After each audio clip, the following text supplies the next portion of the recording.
اب یہاں پر ہمارے کچھ سیکولر بھائی ہیں، خود مسلمان ہیں اور باقاعدہ وہ داڑھی ٹوپی والے ہیں، صوفی کہلانے والے ہیں،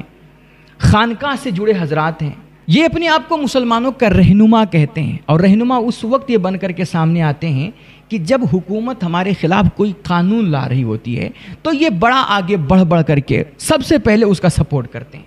باقی اور مدوں میں، باقی اور جب ہم پر آج کوئی آتی ہے، کوئی تکلیف آتی ہے، ہمارے بچے مارے جاتے ہیں، عبادتگاہوں کو توڑا جاتا ہے، اور کوئی معاملہ ہوتا ہے نا، تب یہ بیچارے نہیں دکھتے ہیں. تو ایسے حضرات کا کہنا ہے کہ اگر وقف بورڈ میں کچھ ترمیم ہو جاتی ہے، اس کے قوانین بدل دیے جاتے ہیں اور بورڈ کو اگر سیکولر کر دیا جاتا ہے تو اس میں کیا خرابی ہے؟ میں کہتا ہوں اگر آپ اس کی خرابی کا حقیقت میں اندازہ لگانا چاہتے ہیں نا، تو آپ اس کو الٹا کر کے دیکھیے کہ مان لیجئے کوئی بہت عالیشان زبردست شاندار مندر ہے، مان لیجئے رام مندر ہے. رام مندر کی جو پراپرٹیز ہیں اور اس کی پراپرٹیز کو جو مینیج کرنے والے ٹرسٹ ہیں، اس کا جو بورڈ ہے، اس بورڈ میں آپ کسی عیسائی کو یا کسی مسلمان کو جگہ دیں گے؟ بولیے، دیں گے جگہ؟ قطعاً نہیں دیں گے. کیوں نہیں دیں گے؟ ظاہر سی بات ہے بھائی کہ بات آئے گی کہ بھائی ہم نہ اس مذہب کو مانتے ہیں، نہ اس مذہب کے قوانین کو جانتے ہیں، اس کے اصول، اس کے ضوابط کا ہمیں کچھ پتہ نہیں ہے کہ بھئی ان کی پراپرٹی کس اصول اور کس قانون کے تحت وہ استعمال کی جائے گی، ہمیں کچھ معلوم نہیں ہے. تو ہم کیسے اس مذہب کی پراپرٹی کو مینیج کریں گے؟ بات آئے گی نا بھائی، ہمیں اس کے بارے میں کچھ معلوم ہی نہیں ہے. تو کوئی بھی غیر ہندو ایک ہندو پراپرٹی کو مینیج صحیح طریقے سے نہیں کر سکتا ہے. تو یہی مسئلہ یہاں پر ہے کہ وقف جو ہے یہ خالص اسلام کی شرعی حیثیت اس کی جو ہے نا، یہ خالص اللہ کی ملکیت ہے، اور اس کے استعمال کے جو ہمارے دین نے، ہماری شریعت نے جو اصول بتائے ہیں، یہ کسی غیر مسلم کو تھوڑی نہ پتہ ہے. تو پھر وہاں پر کسی غیر مسلم کو بٹھانا اور اس سے مینجمنٹ کروانا، یہ کہاں تک صحیح ہے؟ آپ ذرا سوچئے. اور دوسری بات، بھائی وہ کہتے ہیں نا کہ دودھ کا جلا ہوا نا مٹھا بھی پھونک پھونک کے پیتا ہے. آج ہمیں حکومت کی نیتوں پہ شک اس وجہ سے ہو رہا ہے کیونکہ ہم کچھ سالوں سے کچھ گینگز کو دیکھ رہے ہیں کہ یہ گینگز کہیں بھی، اور باقاعدہ ان گینگز کو کہیں نہ کہیں حکومتی پشت پناہی حاصل ہے. ہم دیکھتے ہیں کہ یہ گینگ ہوتا ہے ایک، اور وہ کسی بھی ہماری مسجد پر، ہماری درگاہ کی جو زمین ہوتی ہے، ہمارے مدرسوں کی جو زمینیں ہوتی ہیں، قبرستان کی جو زمین ہوتی ہے، وہ کہیں بھی جاتا ہے اور اس پہ دعویٰ کر دیتا ہے کہ یہ ہماری زمین ہے. وہ کسی بھی مسجد میں جا کر کے اس پہ حملہ آور ہو جاتے ہیں، اس میں توڑ پھوڑ شروع کر دیتے ہیں، اور اس میں بھجن کیرتن شروع کر دیتے ہیں. اور کچھ لوگ ہوتے ہیں کہ وہ فوراً کورٹ پہنچ جاتے ہیں اور رپورٹ دائر کرتے ہیں، مقدمہ دائر کرتے ہیں، اور پھر ہمارا سپریم کورٹ، ہائی کورٹ بھی کو جو ہوتا ہے وہ فوراً وہاں پر سروے ٹیم لگا دیتا ہے، اور اچانک دیکھتے ہی دیکھتے کیا ہوتا ہے، وہاں پر کچھ مندر کے ثبوت ملنے لگ جاتے ہیں،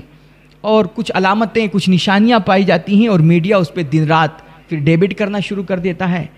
اور پھر دیکھتے ہی دیکھتے وہ ہماری مسجد کی، ہمارے مدرسوں کی، ہمارے درگاہوں کی زمین ہمارے ہاتھ سے نکل جاتی ہے. آپ ذرا سوچئے کہ ابھی ان کے ہاتھ میں، ظاہر میں اس گینگ کے ہاتھ میں کچھ ہے نہیں، تب یہ حال ہمارے ساتھ ہو رہا ہے کہ اتنی ساری زمینیں ہمارے قبضے سے نکل گئیں اور ان کے حق میں وہ چلی گئیں، فیصلہ کر دیا گیا. آپ ذرا سوچئے کہ جب ہماری زمینوں کا، ہماری جائیداد اور پراپرٹیوں کا مینجمنٹ ہی ان کے ہاتھ میں دے دیا جائے اور اس کا اختیار ان کو دے دیا جائے گا، تو آپ سوچئے کہ ہماری مسجدوں کا، مدرسوں کا اور ہماری ان جائیداد پراپرٹی کا کیا حال ہوگا. ہم بھی پہلے نا جذباتی طور پر جب یہ نیا یہ آیا تھا کہ بھائی ترمیم ہونے جا رہی ہے، تو وقتی طور پر ہم نے بھی یہی سوچا تھا اور یہ خیال آیا تھا کہ ہاں یار، وقف بورڈ کے قوانین میں ترمیم ہونی چاہیے، کیونکہ ہم بھی دیکھ رہے ہیں کہ اس وقت ہمارے بورڈ کی جو جائیدادیں ہیں، جو پراپرٹیاں ہیں، اس پہ قابض جو داڑھی ٹوپی والے لوگ ہیں، جو مسلمان ہیں، جو اس کے صدر سیکریٹری بنے ہوئے ہیں، جو اس کے ذمہ دار کہلانے والے لوگ ہیں، وہ اس میں کیا گل کھلا رہے ہیں اور کیسا خرد برد کر رہے ہیں. اچھے خاصے دیندار مذہبی لوگ جانے جانے والے لوگ، وہ باقاعدہ بورڈ کی پراپرٹیاں بیچ کر کے اور اس میں ادھر ادھر کر کے نا آج وہ محلوں میں راج کر رہے ہیں۔ کہتے ہیں کہ اس ہمارے ملک میں سب سے زیادہ ریلوے کے بعد اور کچھ سرکاری ادارے ہیں، ان کے بعد جو سب سے زیادہ پراپرٹی کسی قوم کے پاس ہے نا، وہ ہم غریبوں کے پاس ہے۔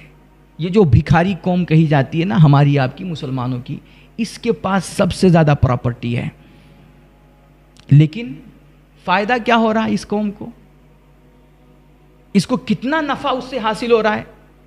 دن بھر اتنی ساری پراپرٹیاں، میں نے کل بتایا تھا کہ 5 لاکھ سے زائد جائیدادیں ہیں وقف کی، اور اس جائیداد میں ایک ایک پراپرٹی، ایک ایک جائیداد مطلب 100 500 ایکڑ کی زمینیں ایک ایک جائیداد میں شامل ہیں۔ اتنی ساری املاک ہونے کے باوجود آج ہماری قوم کی سچویشن پوری دنیا دیکھ رہی ہے کہ کہیں بھی چلے جاؤ سب سے زیادہ بھیک مانگنے والے لوگ اگر آپ کو ملیں گے تو ہماری قوم میں ملیں گے۔ تو مسلمان اس وقت میں، اس کے املاک میں، اس کی جائیداد و پراپرٹیوں کے ساتھ کیا کر رہا ہے ہم خود دیکھ رہے ہیں۔ اس لیے ہماری بھی چاہت تھی اور ہم بھی پہلے سوچ رہے تھے کہ ہاں یار اس کے قوانین میں کچھ ترمیم ہونا چاہیے، اور یہ جو لوگ ایسا اس میں خرد برد کر رہے ہیں ان کو سبق ملنا چاہیے، سبق سکھانا چاہیے، ان کے ساتھ سختی ہونی چاہیے۔ لیکن جب ہماری نظر ادھر گئی نا میرے بھائی، ٹھنڈے دماغ سے ہم نے سوچا، تو پھر یہ جو بل بنانے والوں کی نیتیں ہیں، یہ پوری تاریخ جو ہے نا، ابھی جب سے یہ موجودہ حکومت آئی ہے اور اس نے مسلمانوں کے تعلق سے لے کر کے جتنے بھی بل بنائے ہیں، جتنے قوانین لے کر کے آئے ہیں، اس سے سوائے مسلمانوں کا نقصان ہونے کے فائدہ ابھی تک کچھ نہیں ہوا ہے۔ چاہے وہ ترپل طلاق کا مسئلہ ہو یا کوئی بھی مسئلہ ہو، جتنے بھی قوانین آئے، اور باقاعدہ یہ اسی لیے کیا ہی جاتا ہے کہ ایک کمیونٹی کو، ہمارے ملک کے اکثریتی طبقہ کو یہ باور کرانا ہے کہ دیکھو ہم مسلمانوں کی کیسے جو ہے اسکرو ٹائٹ کر رہے ہیں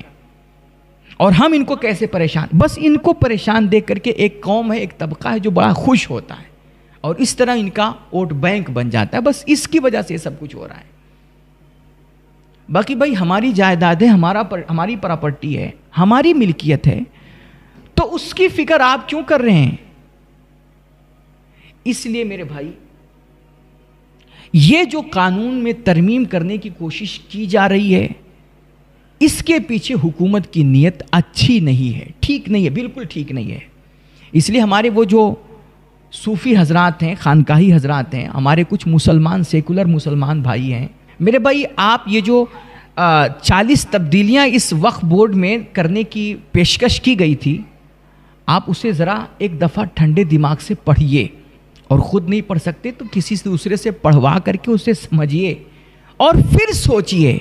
کہ یہ جو 40 طرح کی تبدیلیاں کرنے کی کوشش ہو رہی ہے، اس سے ہمارا فائدہ کیا ہوگا؟ فائدہ ہوگا یا پھر الٹا نقصان ہوگا، ہمارے اختیارات کم ہوں گے۔ اس لیے میرے بھائی کوئی بھی ہو، آج بہت سارے ہمارے غیر مسلم ہندو بھائی ہیں جو باقاعدہ اس بل کے جو ایکٹ کے ترمیم کرنے کی جو کوشش کی گئی، اس کا کھلے لفظوں میں انہوں نے مذمت کیا، سخت اعتراض کیا، اور ظاہر سی بات ہے یہ میں اسی لیے کہہ رہا ہوں نا کہ اپوزیشن پارٹیوں کا بڑا شکریہ کہ انہوں نے جم کر کے اس کے خلاف آواز اٹھائی جب، تو الحمدللہ اللہ کا شکر ہے کہ یہ بھی ترمیم ہونے سے رک گیا معاملہ۔ تو جو بھی سمجھ بوجھ رکھنے والے ہیں، جو بھی حق پسند ہیں، انصاف پسند ہیں، وہ اس کے خلاف آواز اٹھا رہے ہیں اور اس کو غلط سمجھ رہے ہیں۔ لیکن ہمارے کچھ بھائی ہیں کہ جو صرف اپنے آپ کو سیکولر دکھانے کے لیے، ثابت کرنے کے لیے، وہ کسی بھی حکومت کی طرف سے آنے والی بل کا فوراً اچھل کر کے میدان میں اتر کر کے اس کا سپورٹ کرنے لگ جاتے ہیں۔ اس لیے یہ بلا سوچے سمجھے صرف اپنے آپ کو سیکولر دکھانے کے لیے آپ کسی بھی بل کی اور کسی بھی قانون کا سپورٹ کر دیں، تو میرے خیال سے یہ آپ اپنی قوم کے ساتھ انصاف نہیں کر رہے ہیں۔